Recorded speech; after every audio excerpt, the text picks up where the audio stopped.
primer par craneal es el olfatorio. La exploración de este nervio se realiza ofreciendo sustancias conocidas y no irritantes, como el chocolate, el café, el jabón y clavos, entre otros. Se le pedirá al paciente que identifique los olores previamente mencionados presentados en cada fosa nasal mientras se ocluye la contralateral. Este suele ser evaluado después de un traumatismo de cráneo o cuando se sospecha lesiones de fosa anterior. Las alteraciones que podemos encontrar en este par es la hiposmia, la cual es la reducción de la capacidad para detectar los olores, la anosmia es la incapacidad total para detectar los olores, la parosmia es un cambio de la percepción cuando se distorsiona el olor o algo familiar, y por último la fantosmia, la cual es la percepción de percibir un olor en que en realidad no está presente. Para la valoración del segundo par craneal, vamos a iniciar con la carta de SMED, en donde vamos a pedirle al paciente que de a una distancia de 20 pies mencione las letras que se encuentran en la carta. Con esto evaluaremos la agudeza visual e identificaremos problemas de miopía, hipermetropía o astigmatismo.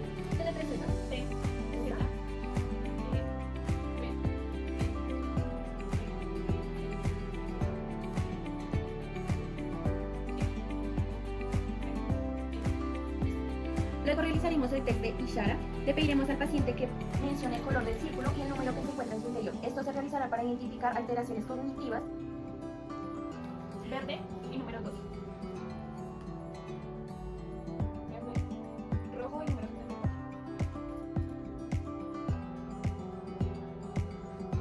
Verde y número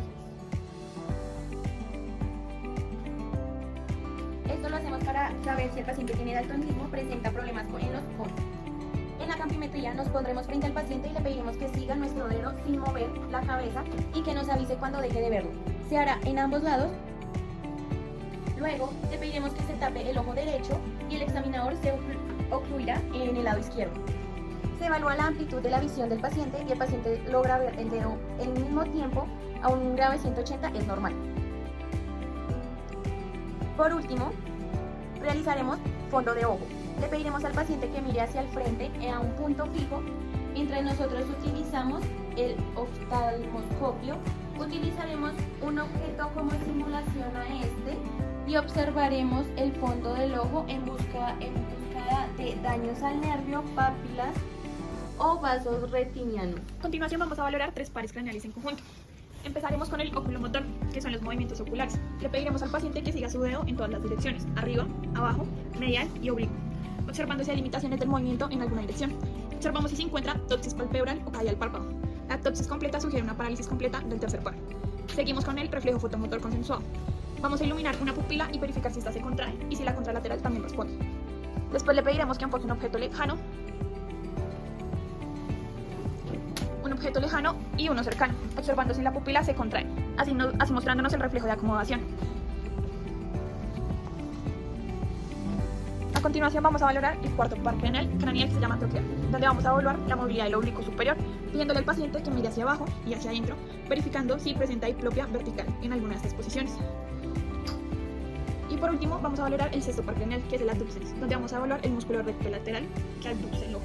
Empezamos con la movilidad ocular. Le pediremos al paciente que mire hacia los lados y observaremos si puede llevar el ojo completamente hacia afuera, verificando si hay diplopia horizontal y si alguno de los ojos que no llega al límite de aducción puede indicar una parálisis del sexto par. Para evaluar el quinto par craneal, que es el trigémino, evaluaremos tanto sensitivamente como motormente, ya que este es un nervio mixto. Se evalúan los 3 ramos sensitivos, el oftálmico, maxilar y mandibular. Principalmente vamos a pedir al paciente que cierre los ojos para iniciar la evaluación y comenzaremos a dar pinchazos, que en este caso vamos a simular la aguja con otro objeto, iniciando esto repetidamente desde la parte frontal hasta la mandíbula, y le preguntaremos al paciente qué siente y dónde, para evaluar la sensibilidad facial. Otro elemento a comprobar es el reflejo corneal. Nos colocaremos a un lado del paciente y presionaremos el párpado del paciente. Le pediremos que mire al frente y a continuación con un mechón de algodón tocaremos suavemente la córnea, preguntando al paciente si ha sentido el contacto de la córnea y observe si hay un reflejo de parpadeo en ambos ojos. Para comprobar la función motora de la división mandibular, pida al paciente que apriete la mandíbula mientras usted palpa el tono muscular y la masa muscular. También puede pedir al paciente que mantenga la boca abierta mientras usted intenta cerrarla a la fuerza con sus manos.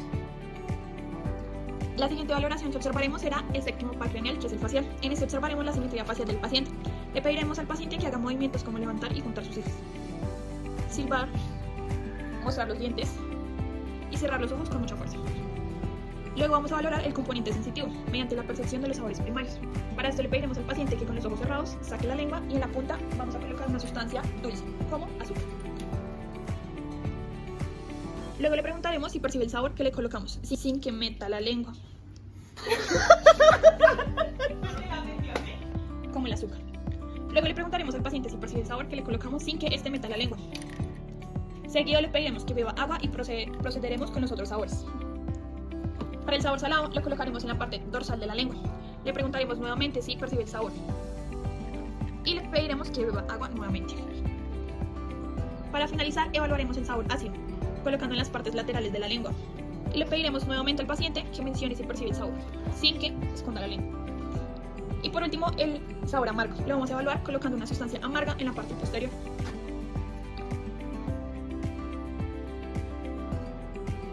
Ahora valoraremos el octavo par craneal vestíbulo coclear. En este par se debe explorar por separado. Iniciaremos con el componente acústico. Se valora inicialmente notando si el paciente es capaz de percibir el sonido al frotar los dedos frente al conducto auditivo externo. Si esta exploración es anormal, se identifica como hipoacusia. Se debe valorar la conducción aérea y ósea usando un diapasón.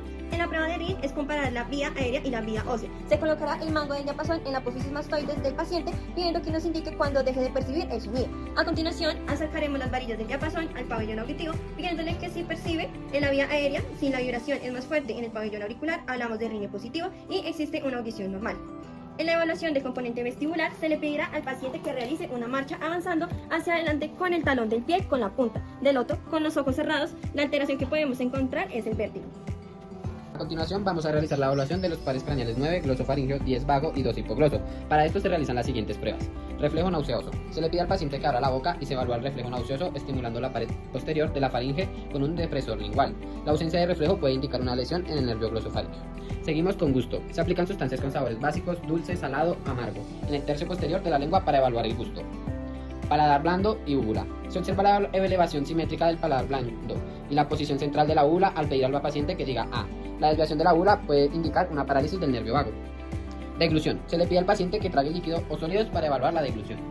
Articulación de habla. Se le pide al paciente que diga palabras que requieren movimientos precisos de la lengua como aquellos que contienen las letras T y D. Por favor, dígate lado. La dificultad para pronunciar estas palabras pueden indicar debilidad del nervio hipogloso. A continuación, valoración de los movimientos de la lengua. Primero, protrusión. Se le pide al paciente que saque la lengua. Se observa si la lengua se desvía hacia un lado al protruirse. La desviación indica debilidad del lado hacia donde se desvía la lengua. Movimientos laterales. Se le pide al paciente que mueva la lengua de un lado a otro. Se evalúa la velocidad, amplitud y simetría de los movimientos. Fuerza. Se le pide al paciente que empuje la lengua contra la mejilla mientras se aplica resistencia desde el exterior. Se evalúa la fuerza de la lengua contra la resistencia. Ahora vamos a valorar el 11º par craneal, el cual es el espinal. Este se evalúa mediante un examen de músculos inervados. Para el esternocleidomastoideo se le pedirá al paciente que gire la cabeza haciendo resistencia contra la mano del explorador. A la vez se le palpa el músculo activo. Para el trapecio se solicita al paciente que eleve los hombros contra la resistencia que ofrece el examinador.